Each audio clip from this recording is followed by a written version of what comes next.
In today's video, I'll show you how to add inventory in Zoho Books so you can keep your products and services organized and easily trackable.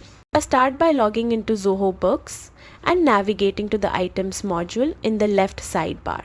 Here, you'll manage all your products and services.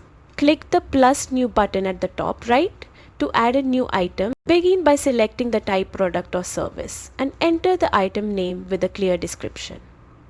Next, fill in sales details like the selling rate and the sales account for proper financial tracking.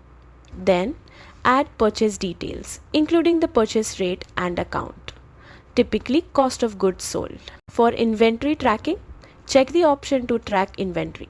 Select the appropriate inventory asset account.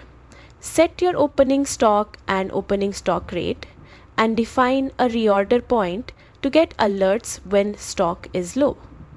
If you have a preferred vendor, you can add that too. Finally, click Save and your item is now added to your inventory, ready to be tracked automatically in Zoho Books. And that's it. You've successfully added inventory, making your stock management accurate and efficient.